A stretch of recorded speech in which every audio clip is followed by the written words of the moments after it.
तो हम लोगों को पढ़ना है गॉस की प्रमेय पर आधारित क्वेश्चन। और गॉस की प्रमेय पर आधारित क्वेश्चन में हम लोग पहला एग्जांपल पढ़ेंगे।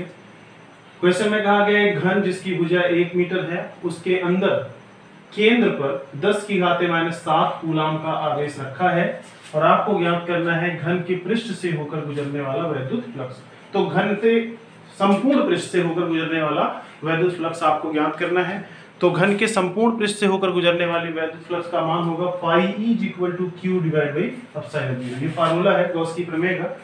घिरा हुआ संपूर्ण आवेश Q है, ε0 निर्वात की वैद्युतशीलता, इसकी वैल्यू 8.85 10 की पावर -12 है। सरल करेंगे, सिंप्लीफाई करेंगे तो φE = आपको मिलेगा 1.13 10 की पावर 4 न्यूटन प्रति मीटर स्क्वायर बाई कूलाम हो जाएगा। तो वैद्युत फ्लक्स कितना बाहर आएगा इसके बारे में कैलकुलेशन कर दिया गया। फिर आगे कहा गया यही आवेश अगर घन के केंद्र पर ना स्थित होकर के बल्कि कहीं और स्थित हो, केंद्र पर ना हो, तो घन के केंद्र पर नहीं होगा तो भी अंदर आवेश उतना ही गिरेगा, तो भी फ्लक्स के मान पर कोई प्रभाव नहीं पड़ेगा। अब हम पढ़ेंगे दूसरा क्वेश्चन। एग्जांपल नंबर 2 में कहा गया धातु की एक पतली गोलीय कोष जिसकी त्रिज्या, धातु के पतले गोलीय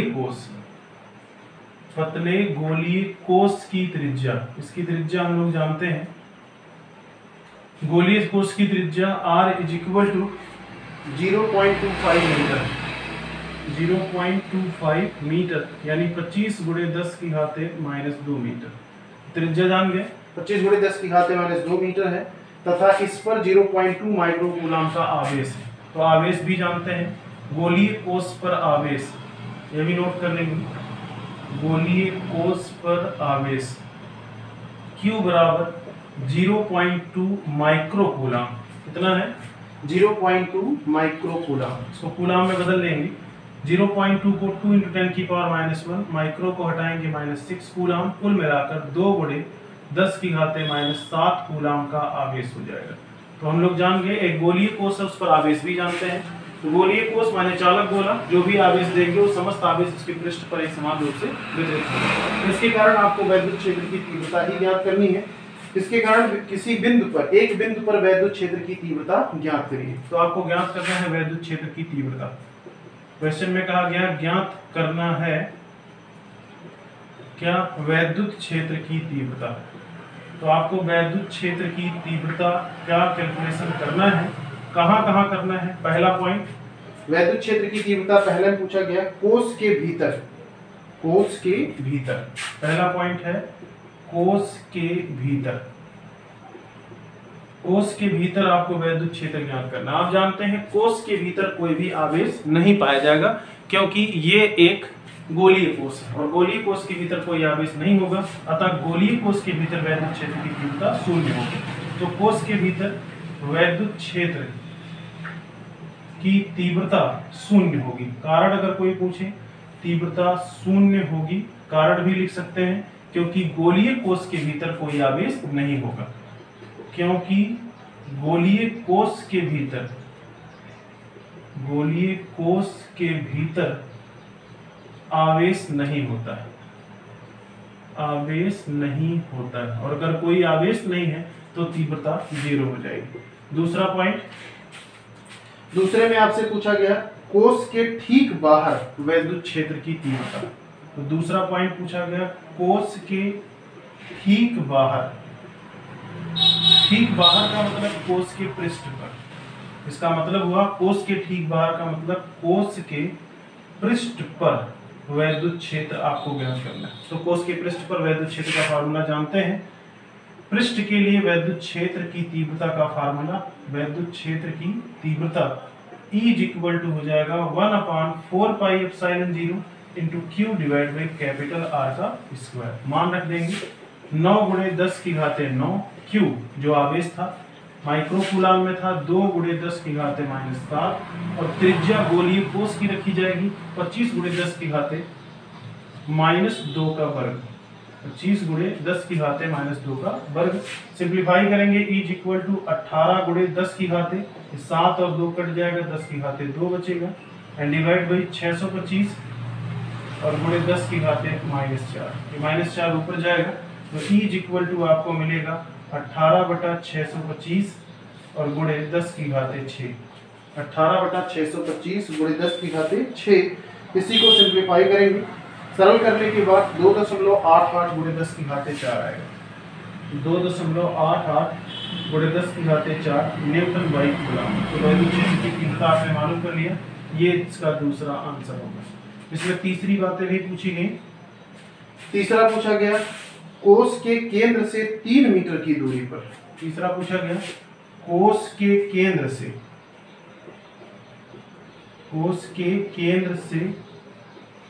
3 मीटर की दूरी पर। तो पहले पता करते हैं कोष की त्रिज्या कितनी है। कोष की त्रिज्या 0.25 मीटर है और हम कहाँ निकालना चाहते हैं 3 मीटर की दूरी पर। इसका मतलब यह बिंदु कोष के बाहर है। यह बिंदु कहाँ है, कोष के बाहर। कैसे जान पाएंगे कि बाहर है, क्योंकि 3 मीटर इज ग्रेटर देन 0.25, मतलब जो दी हुई त्रिज्या थी उससे 3 मीटर बड़ा है। इसका मतलब बिंदु कोष के बाहर हो गया। तो स्मॉल r बराबर हो जाएगा 3 मीटर। तो कोष के बाहर वैद्युत क्षेत्र की तीव्रता यहाँ लिखेंगे, कोष के बाहर वैद्युत क्षेत्र E is equal to formula होगा 1/4πε0 and Q divide by R square. 9 गुणे 10 की घाते 9, आवेश वही है 2 गुणे 10 की घाते -7 और त्रिज्या 3 का वर्ग हो जाएगा 9 होगा। सिंप्लीफाई करेंगे तो आपको मिलेगा 2 गुणे 10 की घाते 2 न्यूटन बाई कूलम। तो कोष के बाहर वैद्युत क्षेत्र की तीव्रता का मान कुछ कम हो जाएगा, 2 गुणे 10 की घाते 2 यानी 200 न्यूटन प्रति कूलम होगा। उतार लीजिए इसको। तो आपने चेक किया अंदर तीव्रता 0 होगी, पृष्ठ पर तीव्रता कुछ ज्यादा होगी और जैसे जैसे आप बाहर जाएंगे तीव्रता का मान कुछ घट जाएगा। उतारते रहिए इसको।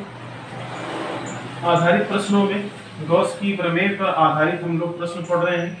ये आज का जो एक टॉपिक है इसमें हम लोग गॉस की प्रमेय पर आधारित क्वेश्चन पढ़ेंगे। जो भी क्वेश्चन आपसे नहीं लगता है वो पर्सनल व्हाट्सएप नंबर पर शेयर करिए, समस्त एग्जाम्पल खत्म भी हो जाएंगे। तो सही लगाने की जिम्मेदारी आपकी है। एग्जाम्पल संख्या 3, तीसरा क्वेश्चन आपका है, यदि एक पृष्ठ तल के समीप वैद्युत क्षेत्र 300 वोल्ट प्रति मीटर है। क्वेश्चन में कहा गया पृथ्वी तल के समीप वैद्युत क्षेत्र, पृथ्वी तल के समीप वैद्युत क्षेत्र E is equal to 300 volt प्रति मीटर है। 300 वोल्ट प्रति मीटर है तथा नीचे की ओर दिष्ट है। कहाँ दिष्ट है, नीचे की ओर। तीव्रता का डायरेक्शन नीचे की ओर है। तो पृथ्वी तल पर आवेश का पृष्ठ घनत्व ज्ञात करना है। कहा गया ज्ञात कीजिए पृष्ठ के तल पर, पृथ्वी के तल पर आवेश का पृष्ठ घनत्व, तल पर आवेश का पृष्ठ घनत्व, आवेश का पृष्ठ घनत्व। इसका मतलब हमें सिग्मा चाहिए। आवेश का पृष्ठ घनत्व सिग्मा का मान ज्ञात करना है। आवेश की एक समतल चादर है, कौन, पृथ्वी। तो समतल चादर यानी हम लोग ये कह सकते हैं पृथ्वी एक चालक प्लेट है। तो पृथ्वी एक चालक प्लेट है तो पृथ्वी के समीप वैद्युत क्षेत्र की तीव्रता है। पृथ्वी तल के समीप वैद्युत क्षेत्र की तीव्रता, वैद्युत क्षेत्र की तीव्रता, एक चालक प्लेट के समीप वैद्युत क्षेत्र की तीव्रता का फार्मूला होता है E is equal to sigma upon epsilon 0। समतल चादर के समीप सिग्मा अपान 2 एप्सिलॉन 0 और चालक प्लेट के समीप वैद्युत क्षेत्र की तीव्रता E is equal to sigma by epsilon 0 होता है। इसी फार्मूले से हम लोग सिग्मा का मान निकाल लेंगे। अतः आवेश का पृष्ठ घनत्व सिग्मा बराबर, आवेश का पृष्ठ घनत्व सिग्मा बराबर हो जाएगा E इंटू एप्सिलॉन 0। सॉल्व करिए इसको। तिरछा गुणा करा दिया हमने। E वैद्युत क्षेत्र की तीव्रता थी 300 न्यूटन बाई कूलम और इंटू एप्सिलॉन 0 भी पढ़े हैं आप 8.85 इंटू 10 की पावर -12। इसको लिख सकते हैं 3 गुणे 10 की घाते 2, 8.85 गुणे 10 की घाते -12।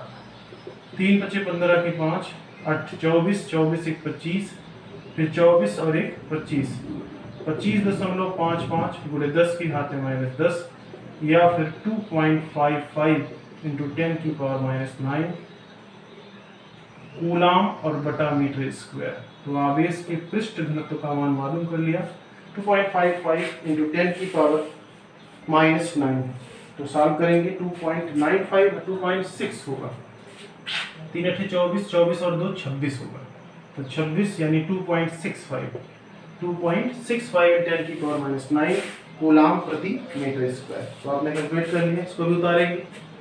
अगला एग्जाम्पल संख्या 4, इसको उतारते रहिए। नेक्स्ट एग्जाम्पल,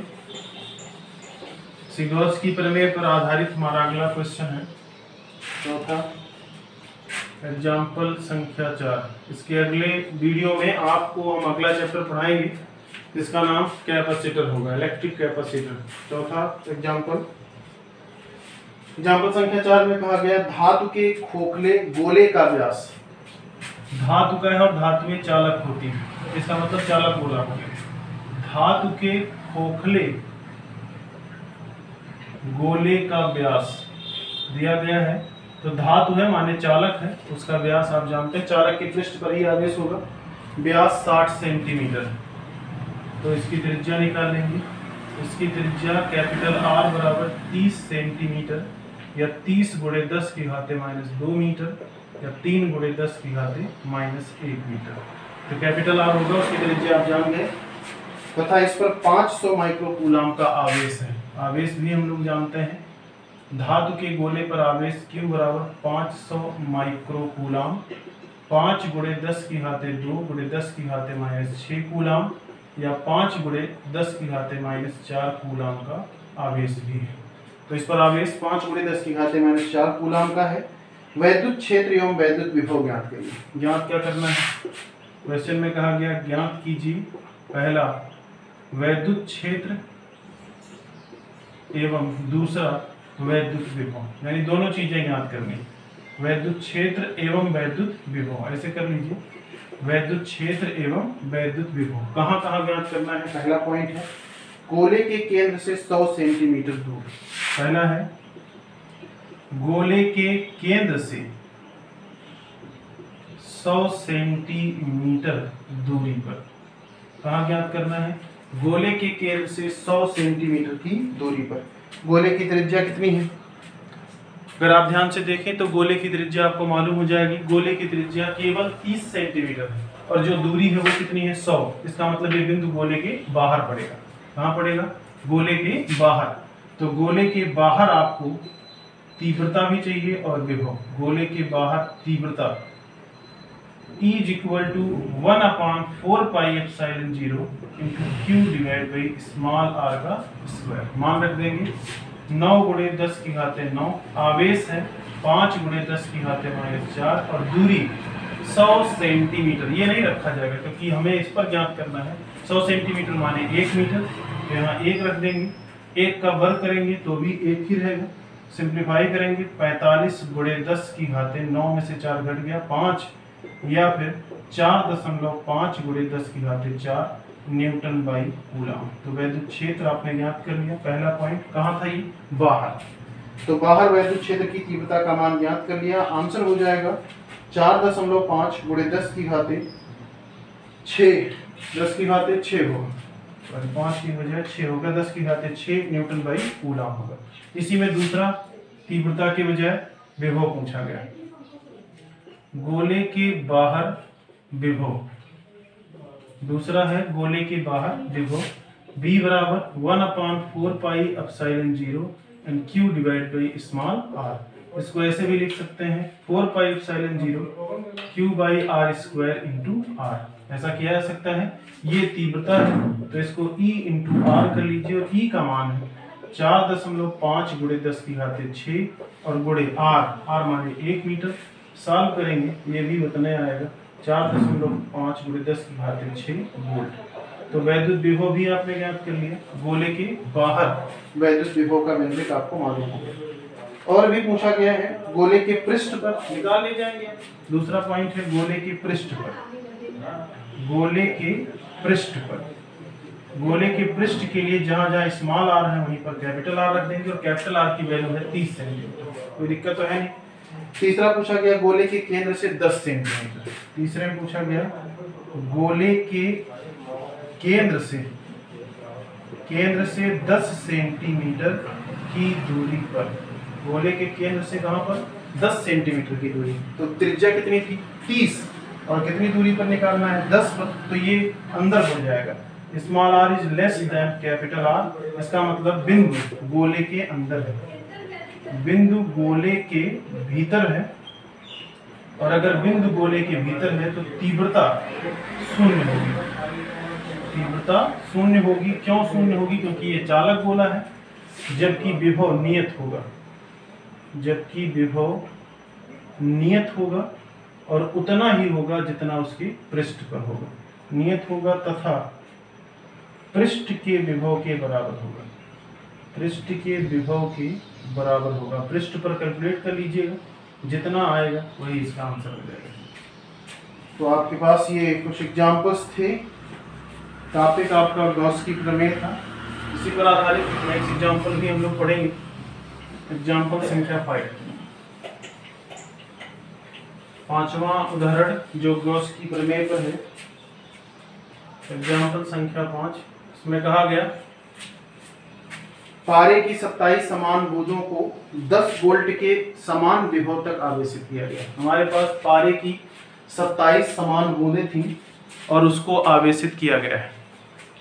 पारे की 27 समान बूंदों को 10 वोल्ट के समान विभव तक आवेशित किया गया। यदि सभी आवेशित बूंदों को मिलाकर एक बड़ी बूंद बनाई जाए तो बड़ी बूंद का विभव आपको ज्ञात करना है। आपसे पूछा गया बड़ी बूंद का विभव कितना होगा, कैसे होगा। तो हमारे पास कुल मिलाकर पारे की 27 बूंदें हैं। क्वेश्चन है पारे की 27 बूंदों को मिलाकर, बूंदों को मिलाकर एक बड़ी बूंद बनाई जाती है, एक बड़ी बूंद बनाई जाती है। तो आपका टॉपिक यही है, 27 छोटी छोटी बूंदों को मिलाकर, इस तरह से हमारे पास 27 छोटी छोटी बूंदें हैं और इनको हम मिलाकर एक बड़ी बूंद बनाते हैं। 27 छोटी बूंदों को मिलाकर एक बड़ी बूंद बनाया गया। आपसे कहा गया यदि छोटी बूंद को 10 वोल्ट के विभव तक आवेशित किया जाए। माना कि, पहले मान लीजिए, माना कि एक छोटी बूंद, छोटी बूंद की त्रिज्या स्मॉल आर तथा उस पर आवेश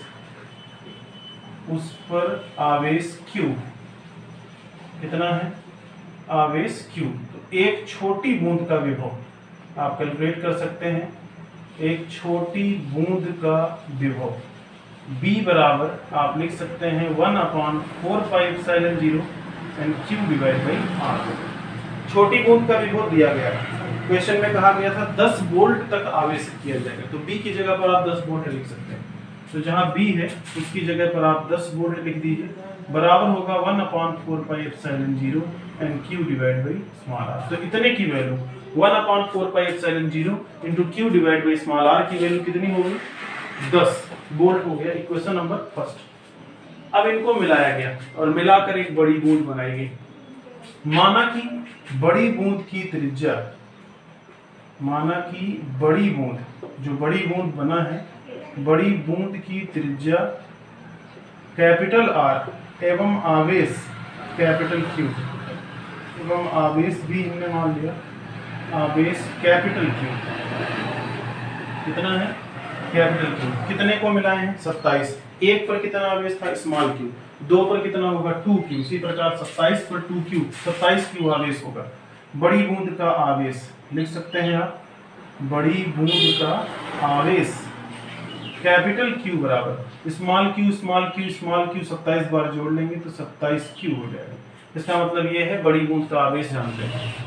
फिर 27 को मिलाकर एक बड़ी बूंद बनाया गया, तो 27 जितना आयतन घेरते होंगे उतना आयतन एक बड़ी बूंद भी घेरेगा। तो आप लिखेंगे 27 छोटी बूंदों का आयतन। ये कॉमन सी बात है, जब बूंदों को मिलाया जाएगा जितना इनका आयतन होगा उतनी बड़ी बूंद का आयतन भी होगा। 27 छोटी बूंदों का आयतन, बूंदों का आयतन बराबर होगा एक बड़ी बूंद का आयतन। एक ही बनाया गया है, एक बड़ी बूंद का आयतन। बूंद किस प्रकार होंगी, बूंद स्फेरिकल होंगी यानी गोलाकार होंगी और गोले का आयतन होगा 4/3 पाई आर का क्यूब। तो यहाँ लिखेंगे 27 छोटी बूंदों का आयतन, सभी छोटी बूंदें एक समान थी, एक छोटी बूंद का आयतन पाई स्मॉल आर का क्यूब होगा और 4/3 इसकी त्रिज्या कैपिटल आर का क्यूब। ये कट जाएगा, 4/3 27 3 का क्यूब है इंटू आर का क्यूब बराबर कैपिटल आर का क्यूब, तो कैपिटल आर बराबर 3r हो जाएगा। ये आपने कैलकुलेट कर लिया। अभी अभी जो आप लिखे हैं एक बड़ी बूंद की त्रिज्या है, जो भी आप लिखे हैं वो एक बड़ी बूंद की त्रिज्या है। तो बड़ी बूंद की त्रिज्या के बारे में मालूम हो गया, बड़ी बूंद का आवेश भी जानते हैं। अब हम कैलकुलेट कर सकते हैं बड़ी बूंद का विभव। नेक्स्ट जो हमें ज्ञात करना था वो है बड़ी बूंद का विभव। तो बड़ी बूंद की त्रिज्या जान गए, बड़ी बूंद का आवेश पता चल गया है, तो बड़ी बूंद का विभव भी लिख सकते हैं। तो आगे लिखेंगे अतः बड़ी बूंद का विभव, अतः बड़ी बूंद का विभव B बराबर क्या होगा 1/4 pi epsilon 0 into capital Q divide by capital R। सब बड़ा बड़ा लिखेंगे। B बराबर 1/4 पाई एप्सिलॉन 0 नहीं रखेंगे, ऐसे रखेंगे 4 पाई एप्सिलॉन 0 इंटू कैपिटल Q की वैल्यू रखेंगे। कैपिटल Q बराबर कितना Q 27 Q, तो यहाँ पर लिखेंगे 27 into Q and divide by capital R का मान भी रखेंगे, कैपिटल R की वैल्यू 3R, तो यहाँ पर 3R कर देंगे, 3 9 27 हो जाएगा बराबर 9 into 1/4 pi epsilon 0 into Q divide by R हो जाएगा। ध्यान से देखिए ये 10 वोल्ट के बराबर 1/4 pi epsilon 0 Q divide by R is equal to 10 volt और B बराबर हो जाएगा 9 गुणे 10 बराबर 90 वोल्ट। तो आपने कैलकुलेट कर लिया बड़ी बूंद का विभव, यही आपका आंसर हो जाएगा। बड़ी बूंद का विभव आपने कैलकुलेट कर लिया, B बराबर कितना होगा 90 वोल्ट। ऐसा कभी नहीं हो सकता है कि 10 1 का था 10 1 का, तो विभव जुड़ेगा नहीं, जुड़ेगा आवेश, विभव को कैलकुलेट किया जाएगा और बड़ी बूंद का विभव हो जाएगा 90 वोल्ट। समझ पाए होंगे। अगला उदाहरण एग्जाम्पल संख्या 6। नेक्स्ट एग्जाम्पल छठा। अगले एग्जाम्पल के लिए हम लोग पढ़ेंगे, छठा एग्जाम्पल हमारा है एग्जाम्पल संख्या 6 में कहा गया उस वैद्युत क्षेत्र की तीव्रता को ज्ञात करिए जो कि पानी की एक बूंद को जिसकी त्रिज्या 10⁻⁵ सेंटीमीटर है और जिस पर एक इलेक्ट्रॉन का आवेश है। एक पानी की बूंद की त्रिज्या है, पानी की बूंद की त्रिज्या, पानी की बूंद है तो स्फेरिकल होगा, उसकी त्रिज्या r = 10⁻⁵ सेंटीमीटर, 10⁻⁵ सेंटीमीटर पानी की बूंद की त्रिज्या है और इस पर एक इलेक्ट्रॉन का आवेश है। बूंद पर आवेश भी जानते हैं हम लोग, तो बूंद पर आवेश उतना ही है जितना एक इलेक्ट्रॉन पर होता है।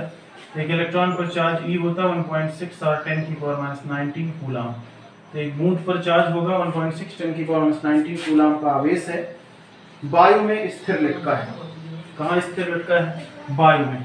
ऐसा क्वेश्चन में कहा गया कि उस स्थान पर वैद्युत क्षेत्र की तीव्रता ज्ञात कीजिए जहां पर पानी की एक बूंद जिस पर एक इलेक्ट्रॉन का आवेश है और वो वायु में स्थिर लटका है। तो जब वायु में स्थिर लटका होगा तो ऊपर की तरफ से उस पर एक बल लगेगा QE जो बल है वो mg के बराबर हो जाएगा। संतुलन की अवस्था के लिए आपको बताया गया था QE = क्या होगा mg। वैद्युत क्षेत्र की तीव्रता ऊपर से नीचे की तरफ कार्य करेगी तो QE बराबर क्या मिल जाएगा mg। संतुलन की अवस्था में लटका गया है और भी मालूम है, उसका घनत्व भी मालूम है, 3 होगा। अब लिख लेंगे बूंद वायु में संतुलित अवस्था में लटकी हुई, संतुलित अवस्था में लटकी। अगर वायु में संतुलित अवस्था में लटकी है तो संतुलित अवस्था के लिए ये ऊपर की तरफ लगने वाला बल mg के बराबर होगा, QE बराबर mg लिखेंगे। तो आपको क्या याद करना है वैद्युत क्षेत्र की तीव्रता, E बराबर हो जाएगा mg डिवाइड बाई q। यम क्या है बूंद का द्रव्यमान, लेकिन बूंद के द्रव्यमान के बारे में नहीं जानते हैं, तो द्रव्यमान बराबर होगा आयतन गुणे घनत्व और गुणे g और डिवाइड बाई q। B बूंद का आयतन, आयतन के लिए फार्मूला जानते हैं 4/3 पाई r का क्यूब, क्योंकि बूंद स्फेरिकल होगा, पाई r का क्यूब और इनटू डेंसिटी d और गुरुत्वीय त्वरण g and divide by q। अब आप सबका मान रख देंगे 4/3 में से 4 पाई को ऊपर ही रहने दीजिए, पाई और इनटू स्मॉल r त्रिज्या 10⁻⁵ इसका क्यूब था, सेंटीमीटर में है 10 की घाते -5 और गुणे 10 की घाते -2। अब ये मीटर में बदलेगा, 10 की पावर -7 मीटर हो जाएगा। सिंप्लीफाई कर लीजिए, 10 की घाते 7 का वर्ग करेंगे माइनस में 10 की घाते -21 होगा। डेंसिटी 10 की घाते 3 होता है, जी का मान 10 एंड डिवाइड बाई क्यू, उस पर चार्ज है 1.6 इंटू 10 की पावर -19। 19 और 2 21, 10 की घाते -2 हो जाएगा। सिंप्लीफाई करिए, E equal to 4 pi into, इसको सरल करते हैं, 10 की घाते 3 में से 10 की घाते 2 हट जाएगा, 10 की घाते 1 बचेगा, फिर 10 की घाते 2 और डिवाइड बाई 1.6, 4 से कट जाएगा, 0.4 होगा। 3.14 गुणे 10 की घाते 2 और बटा 0.4, या फिर 31.4 बटा 4 गुणे 10 की घाते 2। सिंप्लीफाई कर लीजिए, 4 से डिवाइड कर देंगे, 4 से 28। अगर उसमें पूरा डिवाइड करते हैं तो भाग करने पर 4 से वैद्युत क्षेत्र की तीव्रता का कैलकुलेशन किया जा सकता है। सॉल्व करेंगे, वैद्युत क्षेत्र की तीव्रता, इसका मान आपने कैलकुलेट कर लिया, 3.14 बटा 3 छूट गया था, गुणे 3 कर लेंगे और यहाँ पर भी गुणे 3 करेंगे, इसमें भी गुणे 3 करेंगे, तो यहाँ 4 की 12 हो जाएगा और 12 दूनी 24, 2.62 इंटू 10 की पावर 2 या 262 volt Newton by coulomb, 262 Newton by coulomb, यही आपका आंसर हो जाएगा। तो आपने कैलकुलेट कर लिया। पानी की एक बूंद संतुलित अवस्था में रखी गई थी, तो संतुलन की अवस्था के लिए फार्मूला हो जाएगा QE बराबर mg। इसी पर रख करके सिंप्लीफाई कर लेंगे। तो लीजिए इसको, नेक्स्ट क्वेश्चन, अगला उदाहरण एग्जाम्पल संख्या 7, और ये आखिरी क्वेश्चन है एग्जाम्पल का। इसके बाद प्रश्नावली आपको लगाना है। अगला क्वेश्चन एग्जाम्पल संख्या 13। फिर क्वेश्चन है, एक बूंद, माने एग्जाम्पल संख्या 7 था ये, एक बूंद जिसका द्रव्यमान 4.8 गुणे 10 की घाते -10 ग्राम है। बूंद का द्रव्यमान, वही क्वेश्चन सेम है, बूंद का द्रव्यमान m बराबर 4.8 गुणे 10 की घाते -10 ग्राम है ये। सिंप्लीफाई करेंगे, 4.8 गुणे 10 की घाते -10 गुणे 10 की घाते -3 किलोग्राम, या 4.8 गुणे 10 की घाते -13 किलोग्राम। तो बूंद का द्रव्यमान किलोग्राम में मालूम होगी, तथा जिस पर आवेश 2.4 गुणे 10 की घाते -18 कूलाम का आवेश है। तो बूंद पर आवेश भी लिख लेंगे, बूंद पर आवेश Q बराबर 2.4 गुणे 10 की घाते -18, 10 की घाते -18 कूलाम का आवेश भी बूंद पर है। दो क्षैतिज व आवेशित प्लेटों के बीच संतुलित अवस्था में लटका है, प्लेटों के बीच में संतुलित अवस्था में लटका है। तो अभी कंडीशन आपको बताया गया, प्लेटों के बीच में संतुलन की अवस्था में लटका है, अवस्था में लटका है, और संतुलन की अवस्था में अगर लटका है तो उसका कंडीशन है QE बराबर mg। संतुलन की अवस्था के लिए इक्वेशन पढ़े हैं, QE बराबर mg होगा यदि प्लेटों के बीच की दूरी 1 सेंटीमीटर हो। क्वेश्चन में कहा गया यदि प्लेटों के बीच की दूरी, पहले इसको सिंप्लीफाई करते हैं, वैद्युत क्षेत्र मालूम करते हैं, E equal to mg divide by q, क्योंकि बाकी सब मालूम है। m का मान रख देते हैं, m उसका द्रव्यमान है, 4.8 गुणे 10 की घाते -13, g का मान 10 और डिवाइड बाई आवेश है 2.4 गुणे 10 की घाते -18, 24 गुना 48, 2 गुणे 13 कट जाएगा, 10 की घाते -5 ऊपर जाएगा, 10 की घाते 6 होगा। इतना न्यूटन बाई कूलाम वैद्युत क्षेत्र होगा। ये पूछा नहीं गया था, इसमें पूछा गया यदि प्लेटों के बीच की दूरी, प्लेटों के बीच की दूरी दी गई, प्लेटों के बीच की दूरी को d से लिखेंगे, डिस्टेंस d दिया गया है, 1 सेंटीमीटर हो, कितना हो 1 सेंटीमीटर, माने 1/10 की पावर -2 मीटर, 1 सेंटीमीटर हो, तो प्लेटों के बीच विभवांतर ज्ञात करना है। इसमें कहा गया ज्ञात करना है प्लेटों के बीच विभवांतर, प्लेटों के बीच विभवांतर। तो इसको लिख लेते हैं, आपने फार्मूला पढ़ा है E is equal to B by D होता है, सूत्र का इस्तेमाल करेंगे E is equal to B by D, तो विभवांतर B बराबर हो जाएगा E इंटू डी। E का मान हमने निकाला है 2 गुणे 10 की घाते 6 और D माने 10 की घाते 1 गुणे 10 की घाते -2। सिंप्लीफाई करेंगे B बराबर 2 गुणे 10 की घाते 4 वोल्ट, माने लगभग 20,000 वोल्ट का विभवांतर होगा। कितना होगा? 20,000 वोल्ट, माने 2 गुणे 10 की घाते 4 वोल्ट। अगर G का मान 9.8 रखे होते तो वैल्यू बदल जाती। दूसरा पूछा गया, यदि प्लेटों की ध्रुवता बदल दी जाए तो बूंद का तात्क्षणिक त्वरण क्या होगा। उन्होंने पूछा है कि यदि प्लेटों की ध्रुवता बदल दी जाए तो ध्रुवता बदलने का मतलब जो प्लस था उसको चेंज कर दिया जाए, पॉजिटिव को नेगेटिव और नेगेटिव को पॉजिटिव कर दिया जाए तो क्या असर पड़ेगा। तो अगला क्वेश्चन जो हमें पढ़ना है, यदि प्लेटों की ध्रुवता बदल दी जाए तो क्या असर पड़ेगा। यहाँ लिखेंगे प्लेटों की ध्रुवता बदलने पर, ध्रुवता बदलने पर अगर हम प्लेटों की ध्रुवता को बदलते हैं तो दोनों बल एक ही दिशा में हो जाएंगे। तो आपसे पूछा गया तो त्वरण क्या होगा। ध्रुवता बदलने पर बूंद का त्वरण, ध्रुवता बदलने पर नीचे की ओर बल, नीचे की ओर बल F बराबर हो जाएगा mg और प्लस अभी QE भी होगा, ये दोनों एक ही दिशा में हो जाएंगे। बल हो जाएगा mg प्लस QE, अगर दोनों को एक दिशा में कर दें।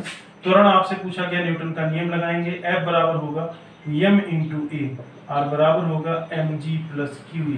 तो एक्सेलरेशन चाहिए, A बराबर हो जाएगा mg plus QE and divide by m हो जाएगा। अगर ध्रुवता बदलते हैं तो mg plus QE divide by m, ये एक्सेलरेशन हो जाएगा।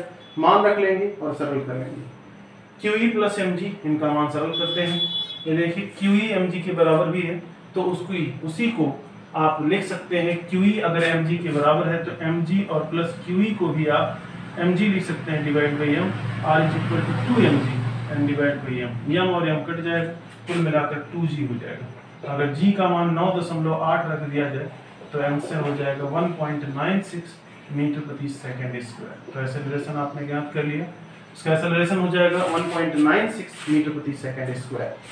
तो यदि ध्रुवता बदल दी जाती है तो 1.96 नहीं बल्कि 19.6 मीटर प्रति सेकंड स्क्वायर के त्वरण से वो चलने लगेगा। तो आपने कैलकुलेट कर लिया, यदि उसकी ध्रुवता बदल दी जाती है तो ऐसे में वो गति करने लगेगा और गति करने पर उसका एक्सेलरेशन हो जाएगा 19.6 मीटर प्रति सेकंड स्क्वायर। तो आपने पढ़ लिया गॉस की प्रमेय। वो सभी प्रश्न आपको एक्सरसाइज का लगाना है, जिन प्रश्नों में दिक्कत होगी उसको प्रश्न व्हाट्सएप नंबर को शेयर करना है।